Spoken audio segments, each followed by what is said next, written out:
Hello, hi guys, apa khabar semua? Harapan Cik Yus seperti biasa semua orang dalam keadaan sihat walafiat. Okey, untuk kali ini macam biasa rakaman yang kedua ya Cik Yus nak sambung daripada part yang pertama berkenaan dengan tajuk Allah is Curse. Okey, Cik Yus ada kat luar ni. Jadi terpaksalah pakai mask ya, cover muka sikitlah. Okey, sambung tak mau panjang. Terlebih dahulu Cik Yus mulai dengan Shalom, Assalamualaikum dan salam sejahtera. Okey, Cik Yus tak nak panjang-panjang, Cik Yus terus sambung, iaitu berkenaan daripada part 1.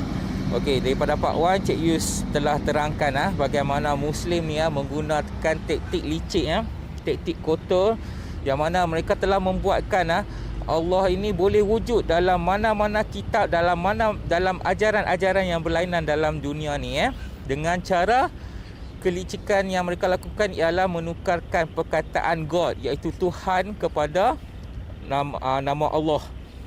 Kita dapat lihat di situ Cik Yus dah tunjukkan bukti bagaimana melalui Google Translate dan sebagainya boleh nampak dengan jelas bagaimana perkataan tu adalah God, iaitu Tuhan. Okey, Tuhan ni macam-macam Tuhan ada dalam dunia ni, mengikut kepercayaan masing-masing lah kan. Okay, itu maksud Cik Yus. Namun Islam telah menukarkan, dia telah membuatkan perkataan Tuhan itu, perkataan Tuhan ditukarkan kepada Allah. Daripada situ, apabila ditukarkan perkataan Tuhan kepada Allah, jadi di dalam mana-mana kitab dalam dunia ni mana-mana ajaran sekalipun jadi jika ditukarkan kepada Allah, maka ditranslate dalam bahasa Arab ataupun bahasa Melayu, maka akan wujud nama Allah di situ, di dalam semua jenis kitab. So secara tak langsung menunjukkan apa? Dia orang cuba membuatkan bahawa Allah ni kononnya Tuhan. Tuhan untuk semua jenis agama ke apa kita tak kisah kepercayaan penganut tu, tapi dengan cara macam tu menunjukkan serupa macam Allah itu adalah sebenarnya Tuhan, padahal Allah bukanlah Tuhan. Cik Yu dah tunjukkan banyak bukti bahawa Allah adalah syaitan. Okey, Jesus telah meramalkan perkara ni telah memberitahu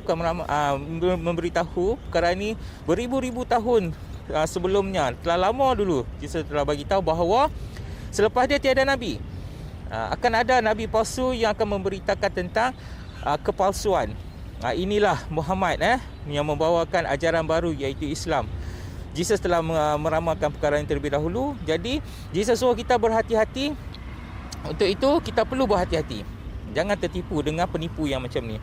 Okey, so di dalam part yang pertama Cik Yus tak sempat untuk tunjukkan kenapakah Allah dikatakan curse. Okey, untuk kali ini rakaman yang kedua Cik Yus akan tunjukkan bagaimana apakah yang membuatkan Allah itu bermaksud curse. Okey, Cik Yus akan tunjukkan di sini. Okey, seperti yang anda dapat lihat di skrin, tulisan tu agak kecil, jadi harap anda semua boleh membacalah dengan jelas. Okey, di dalam perkataan nama Allah itu sendiri nama Allah itu perkataan dasarnya adalah alif, lam dan ha. Okey, Cik Yus cuba bulatkan alif, lam dan ha di dalam Hebrew. Okey, yang bulatan yang pertama itu adalah alif dalam Hebrew, yang bersamaan dengan alif dalam Arab dan a dalam bahasa Inggeris, seperti yang Cik Yus gariskan. Seterusnya adalah lam. Okey, lam perkataan yang nombor 2 seperti yang Cik Yus bulatkan tu. Okey, dalam Arab adalah lam dan dalam bahasa Inggeris adalah L. Okey, dan seterusnya kata dasar yang ketiganya adalah heh ataupun ha. Okey, Cik Yus bulatkan tu. Alright, heh ya, dalam bahasa Arab adalah ha dan dalam Englishnya adalah h. Okey, ini adalah perkataan dasar nama Allah, alif, lam dan ha. Dalam bahasa Hebrew alif, lam, heh. Okey, kata dasar Allah iaitu alif, lam dan ha bersamaan dengan Hebrew yang seperti di atas. Jika perkataan itu adalah bermaksud curse. Okey, Cik Yus bulatkan. Okey, alif, lam dan ha itu adalah Hebrew. Okey, Allah. Okey, dia adalah Hebrew, dia bermaksud curse. Nampak tak sampelnya? Ia adalah curse. Okey. So Alif, lam dan ha, iaitu Allah adalah dalam bahasa Hebrew adalah curse. Dan Allah ini adalah nama Tuhan orang Islam. Nampak tak? Inilah Cik Yus tuliskan di dalam tajuk Cik Yus punya rakaman, Allah is curse. Tapi dalam part yang pertama Cik Yus tak sempat nak tunjuk, sebab Cik Yus terpaksa explain perkara lain terlebih dahulu sebelum boleh masuk dalam perkara ni untuk menunjukkan apakah yang dimaksudkan dengan perkataan alif, lam dan ha. Okey. So ianya adalah curse. Itu maksudnya dalam Hebrew. Dan ianya adalah Allah. Allah, nama Tuhan orang Islam. Itulah.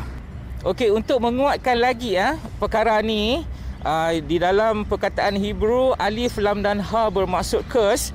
Jadi untuk itu Cik Yus ambil daripada petikan Bible, ayat Bible, buku Isaiah chapter 24 ayat yang ke-6.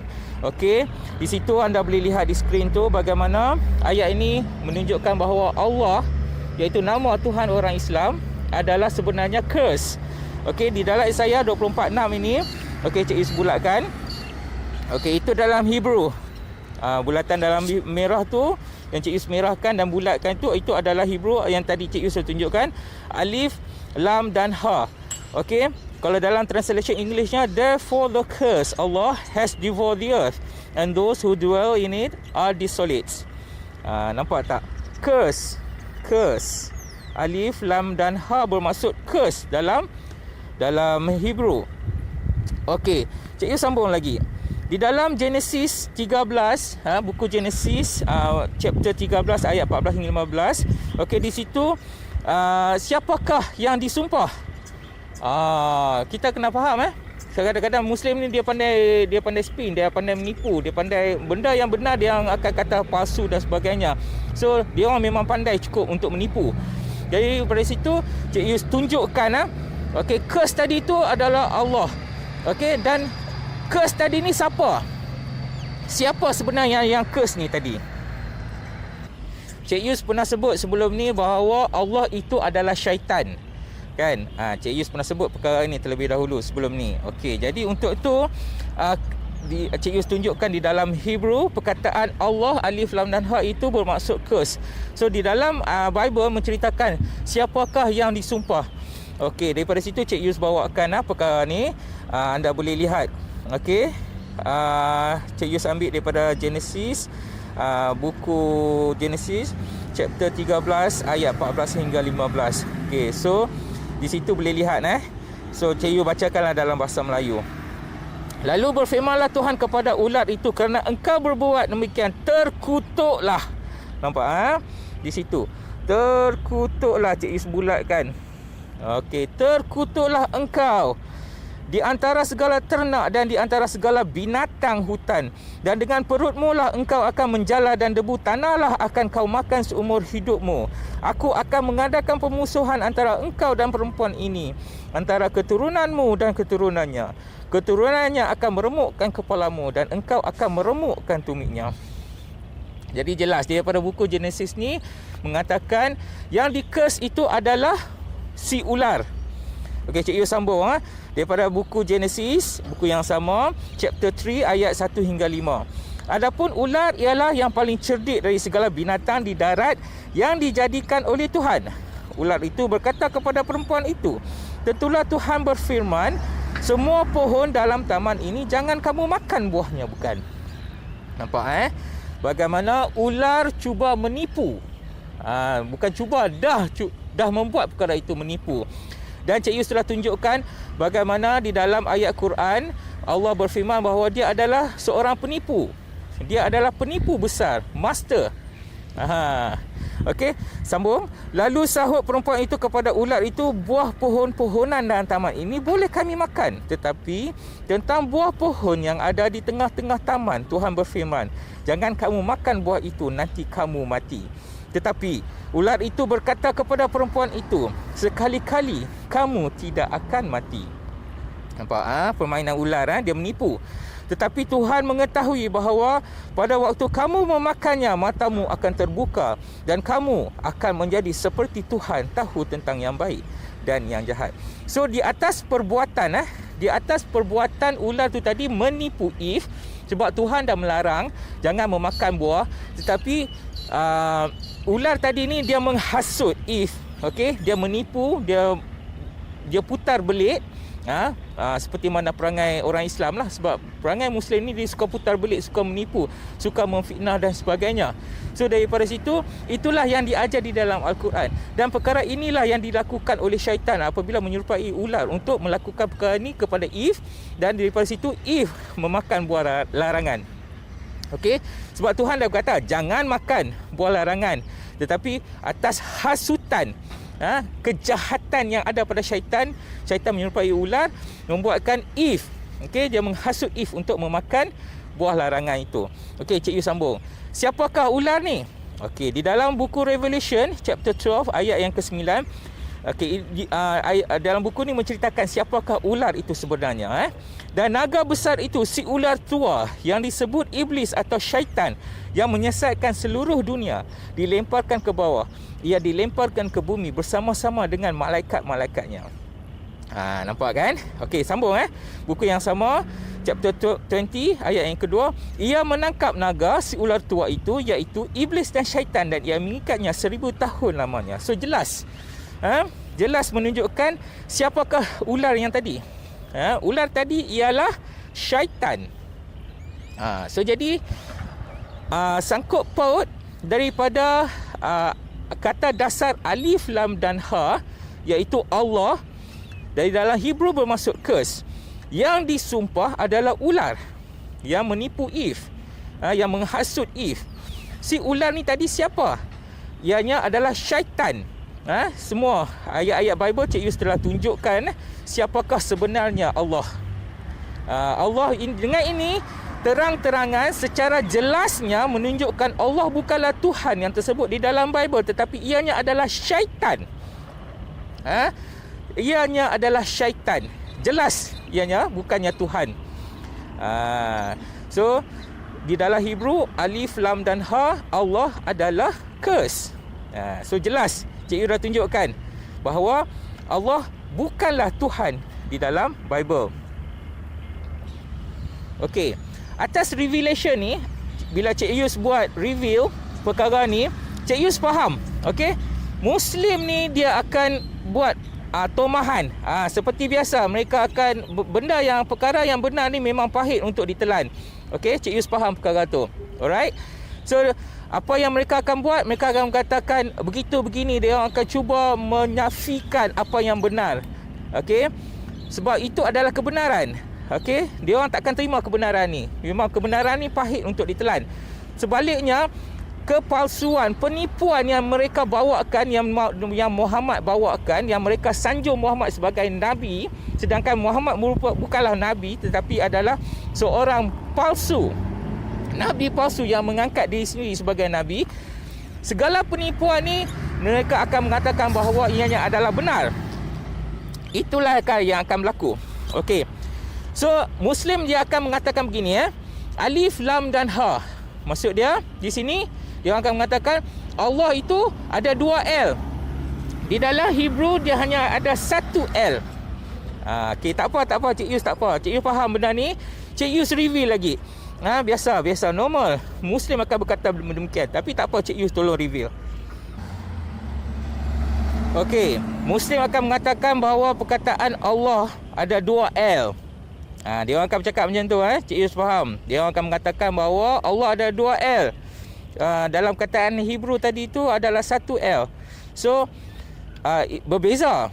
Allah 2 L dengan 1 L. Dia orang akan bercakap macam tu. Okey, tak apa Cik Yus tolong review tunjukkan. Cik Yus ambil contoh Muhammad sekejap. Okey, di dalam Google Translate Cik Yus cuba tulis perkataan Muhammad ada 2 M. So ditranslate ke dalam bahasa Arab, ianya Muhammad. Okey, bagaimana pula dengan 1 M? Tengok apakah nama Muhammad ini berbeza. Okey, sila lihat. Apabila Cik Yus buang 1 M, tadi 2 M nama apabila ditranslate ke dalam bahasa Arab, ia ada dalam Muhammad. Okey, sekarang ni Cik Yus buang 1 M. Okey, perkataan tetap wujud. Nama Muhammad tetap wujud. Maksud dia di sini 2 M ataupun 1 M. tetap nama Muhammad. Begitu juga dengan Allah, 1L ataupun 2L tetap sama. Okey, seterusnya Cik Yus ambil daripada surah Asy-Syaff ayat 616, di mana kononnya Muhammad mengatakan bahawa dia diramalkan oleh Isa. Dia membawa kitab Al-Quran, dia meramalkan diri dia sendiri. Takkah pelik? Ya, pelik ke tak pelik? Okey, ayat ni berbunyi, dan ingatlah ketika Isa putera Maryam berkata, "Hai Bani Israel, sesungguhnya aku ada utusan Allah kepadamu membenarkan kitab yang turun sebelumku." Yang membenarkan kitab yang turun sebelumku, iaitu Taurat, dan membenarkan kabar gembira dengan datangnya seorang rasul yang akan datang sesudahku yang namanya Ahmad. Okey, tertulis kat situ Cik Yus cuba ni bulatkan.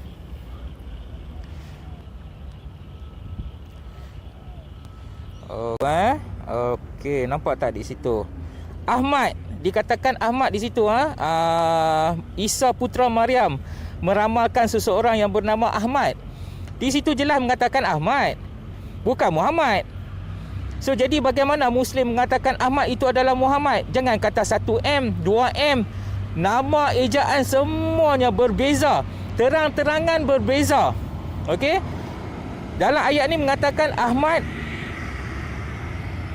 Dalam ayat ni mengatakan Ahmad dan bukan Muhammad. So jadi bagaimanakah Ahmad boleh jadi Muhammad? Jika kita kena faham meramalkan seseorang ni, dia kena dengan nama betul dia, bukan dengan nama samaran dia. Okey, Muhammad itu pun adalah nama samaran, bukan nama sebenar Muhammad. Sebab nama sebenar Muhammad bukannya Muhammad, nama dia lain. Okey, bagaimanakah seseorang yang diramalkan diramalkan dengan gelaran? Okey, seperti Cik Yu bagi contoh di dalam Bible, Jesus diramalkan oleh nabi-nabi sebelumnya. Okey, orang-orang yang dipilih oleh Tuhan. Dan malaikat yang datang kepada Mary. Okey, malaikat yang datang kepada Mary straight forward cakap Jesus. Dia tak kata pula apa itu nama samaran ke apa ke, tak ada. Dia sebut Jesus straight forward. So, maksud dia seseorang yang diramalkan ini perlulah diramalkan dengan nama sebenarnya. Tetapi Muhammad ni, nama Muhammad itu sendiri adalah gelaran, bukan nama sebenar Muhammad. Dan dalam ayat Asy-Syaff 616 ni diramalkan dengan nama Ahmad, pun gelaran, bukan Muhammad. So Ahmad dan Muhammad bukan orang yang sama, kan? So bagaimana Ahmad dikatakan Muhammad? Nampak tak? Permainan orang-orang Islam ni. Benda yang langsung penipuan dibenarkan. So Muhammad 2M tetap ditranslate ke dalam bahasa Arab tetap Muhammad, 1M pun Muhammad. Even ayat Quran yang Cik Yus tunjukkan ni langsung terang-terangan adalah Ahmad, bukan Muhammad, pun masih dia orang katakan orang yang sama. So jadi tak ada masalah isu berkenaan dengan perkataan Allah 2L dan 1L. Sebab walaupun diejar 2L 1L tetap adalah Allah, Tuhan orang Islam. So jadi jelas jelas di sini Cik Yus telah membuktikan melalui dalil-dalil Bible bagaimana Allah itu sebenarnya adalah syaitan, bukannya Tuhan. Seperti mana yang cuba digembar-gemburkan oleh Muslim. Cik Yus buktikan melalui kata dasar perkataan Allah, alif, lam dan ha, di dalam Hebrew bermaksud curse. Curse itu adalah syaitan yang mana menyerupai ular. Kerana ular tadi menipu Eve, itulah dia disumpah. So jelas kat sini Allah bukanlah Tuhan. Okey, ada setengah orang akan mengatakan akan bercakap ini kepada mereka yang mempercayai Allah itu adalah kata apa, dia bukanlah Allah Tuhan orang Islam, tapi dia adalah Allah. Maksud dia kepada Tuhan. So Cik Yus minta maaf, Cik Yus terpaksa sebut di sini Bukan Cik Yus nak menafikan siapa-siapa, tapi Cik Yus cuba untuk reveal, cuba elaborate, cuba bagi semua orang faham. Okey, sebab dia orang akan membezakan di antara Allah dan Allah Subhanahu Wa Taala, iaitu Allah SWT. So sebenarnya tak ada perbezaan Allah dan Allah SWT. Sebab apa? Kedua-duanya adalah orang yang sama. Apa maksud SWT? S bermaksud maha suci. Okey. W tu bermaksud wa, yang bermaksud dan T tu bermaksud dia okey, ta'ala, okey, bermaksud maha tinggi. Okey, subhanahu wa ta'ala. Itu bermaksud apa? Yang maha suci dan maha tinggi. Itu saja maksud dia. Dia tak ada apa-apa perbezaan di antara Allah dan Allah Subhanahu wa ta'ala. Tetap keduanya adalah orang yang sama, iaitu Allah. So, untuk itu Allah ataupun Allah SWT, okey, kedua-duanya adalah syaitan. Okey, syaitan memang minta ia ditinggikan, ia dinobatkan. Itulah yang berlaku kepada Jesus masa Jesus digoda oleh syaitan untuk menyembahnya, untuk sujud kepada Jesus, untuk mengakui syaitan cuba menghasut Jesus ikut dia semasa digoda di padang pasir. Begitu. So maksud dari sini, syaitan memang nak dia ditinggikan, dinobatkan sebagai Tuhan. Nampak tak? Sebab tu syaitan meletakkan nama ni maha suci, maha tinggi. Nampak? So bermaksud dia, jangan tertipu dengan syaitan. Syaitan ni amat licik, dia akan melakukan apa saja. Okey. Kepada adik-beradik Cik Yus, Cik Yus dah beri dalil sebelum ini bahawa Jesus telah berkata bahawa berbanding terang, sebahagian besar manusia lebih suka untuk memilih kegelapan sebagai jalan hidup. So jadi berhati-hati. So, sebelum Cik Yus akhiri rakaman untuk kali ini, Cik Yus nak menyatakan sesuatu. Berbahagialah kepada mereka yang memilih terang daripada kegelapan, kerana janji kepada kamu adalah kerajaan syurga yang amat bahagia dan harmoni. Manakala mereka yang memilih kegelapan, maka itulah tempat kamu nanti apabila tamat semua perjalanan hidup di dunia ini. Kamu yang memilih kegelapan akan merana dan menyesal di atas pilihan kamu selama kamu hidup di dunia ini, kerana kebenaran telah datang kepada kamu. Terang telah datang kepada kamu, namun kamu menolaknya. Kamu memilih gelap berbanding terang. Kamu akan menyesal walau dengan bangganya kamu menyatakan kegelapan itu adalah kebenaran selama kamu hidup di dunia ini.